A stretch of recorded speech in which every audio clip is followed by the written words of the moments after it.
Welcome to the Nevis Newscast. Today is Tuesday, 20th June 2017. I'm Fredicia Liebert.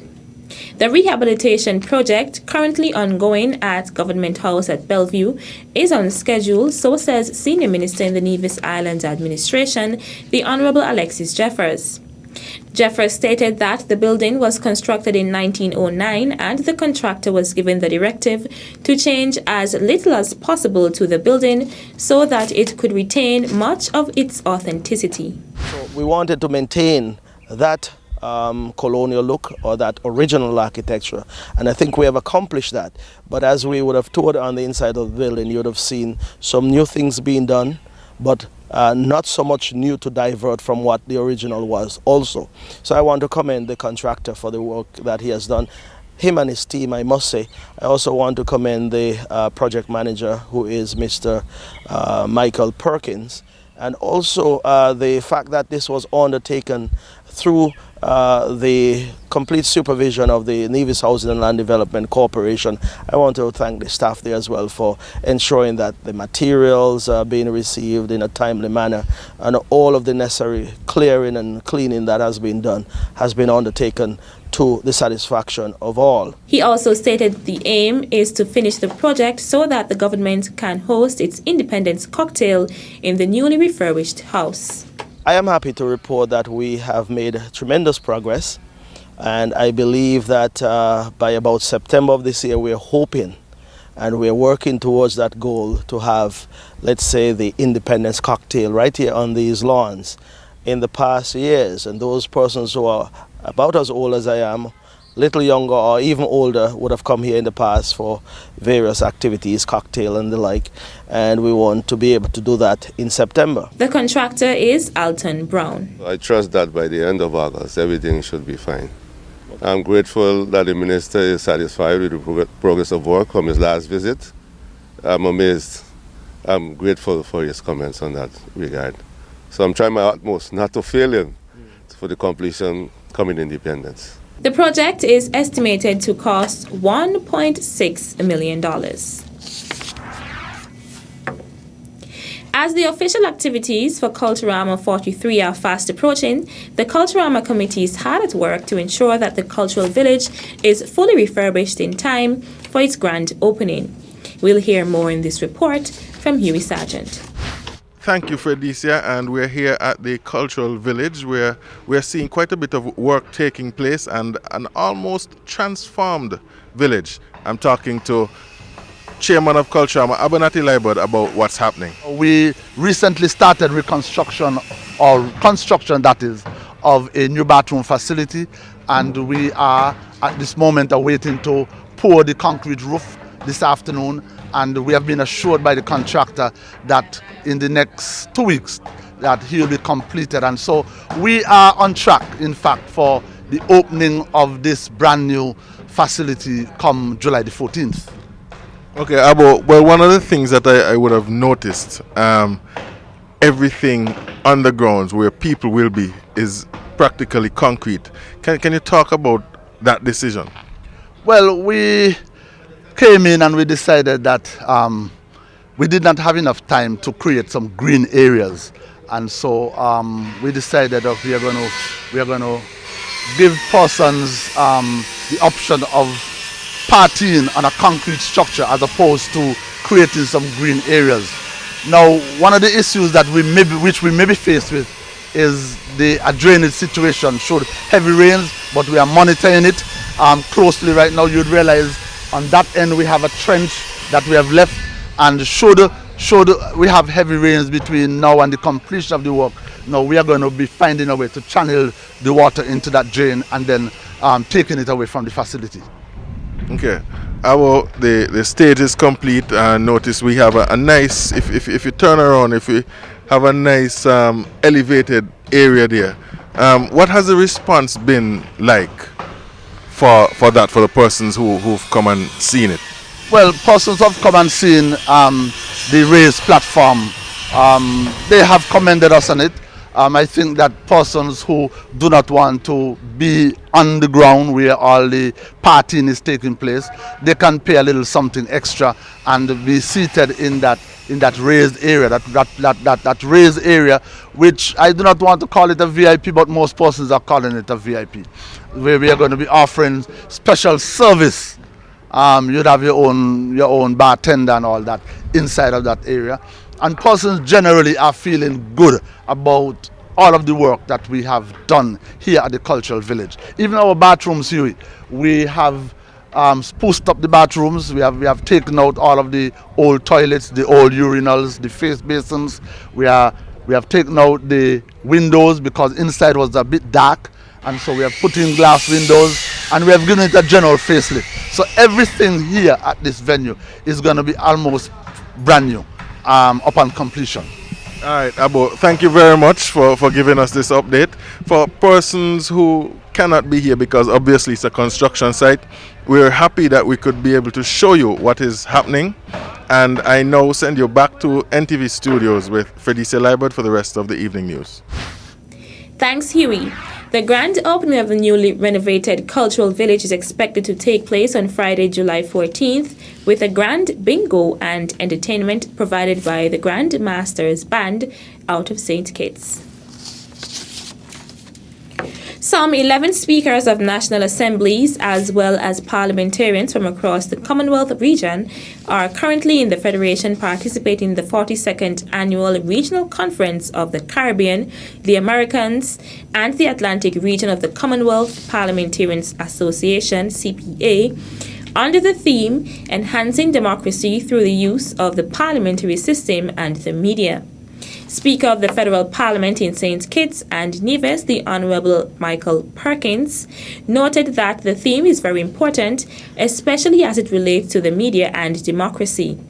The Honourable Speaker explained there is a love-hate relationship between politicians and parliamentarians and the media, and therefore the theme is vital and very timely. He noted that it is high hope during the conference to discuss why there is such an affair. He said that it is also his hope for participants to use the conference to find ways to foster a better relationship between the media and parliamentarians. Honourable Perkins said that it is also his hope during the CPA for parliamentarians to be able to use the conference to discuss the current state of parliamentary branches throughout the region and to seek our branches established properly. As part of the celebrations, there will be the 13th Regional Youth Parliament debate. There are about 13 presiding officers or speakers already registered. In addition to the speakers, there are approximately 90 delegates made up of elected and nominated parliamentarians and also clerks of the various parliaments. Another activity included on the program was a forum on seeking to increase women's political participation, which was held on Saturday, June 17th. Investigators from the Violent Crimes Unit are investigating a shooting incident that was reported around 9 a.m. on Tuesday in Buckleys. The victim is identified as Darnell Govier, a 31-year-old male resident of Phillips Village. Investigations revealed that the victim was shot by an assailant while at the Joseph N. France General Hospital. He later died of his injuries. One person is in custody. The police encourages any person who may have information with regards to this incident to come forward and share any information they may have. Still to come, this concept of sustainable development basically speaks to how can we ensure progress. The details when we return.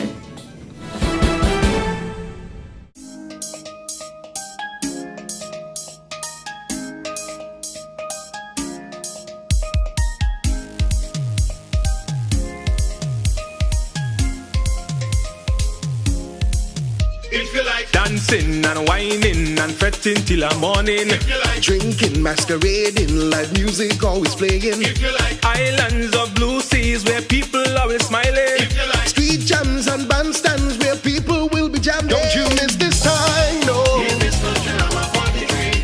Our festival, our legacy, don't you miss this time, no. The Caribbean's greatest summer lion. Don't you miss this time, no. Our festival, our legacy. Don't you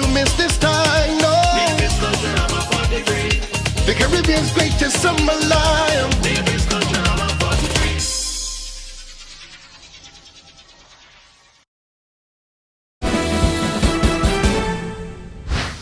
Welcome back. In speaking on the theme for the 2017 edition of the Department of Youth and Sports Summer Job Attachment Program, Director of Sustainable Development in the Nevis Island Administration, Anselm Keynes, spoke on the theme promoting professionalism, one goal at a time. The latter part of that statement brings into focus the new Sustainable Development Goals, which have been established by the United Nations in order to guide development in our countries, be it economic, social, or environmental, over the course of the next few years. This concept of sustainable development basically speaks to how can we ensure progress in our societies today without losing the essence and the values that have come to define us, for example, environmentally or culturally. A past participant of the program, Angelique Brown, spoke about her experience. The experience I got from working in the Inland Revenue Department has been helpful in assisting me in my communication and social skills.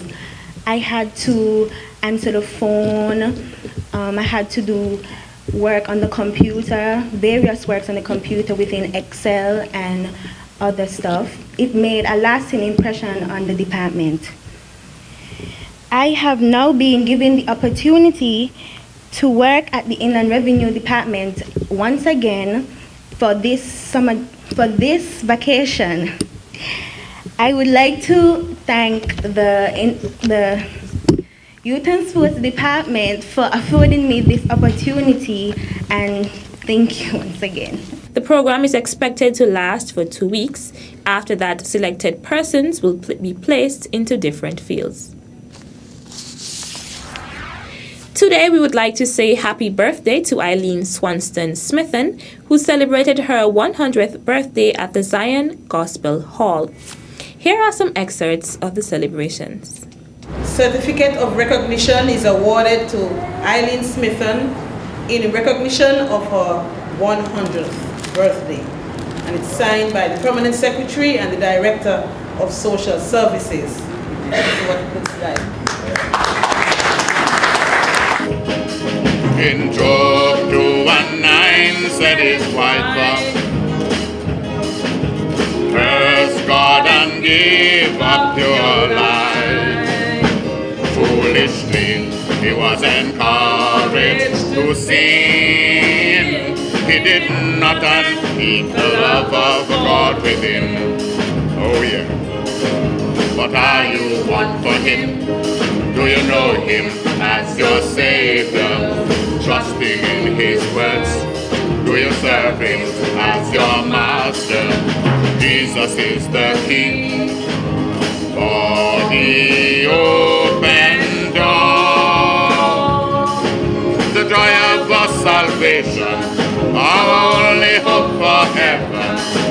So hold on, brother, hold on. I didn't expect such a thing. No, it's just a joke to me. And I said, thank to everybody. May God bless you all. That's it for this edition of the Nevis Newscast. On behalf of all of us here at the Department of Information, I'm Fredicia Liebert. Thank you for viewing.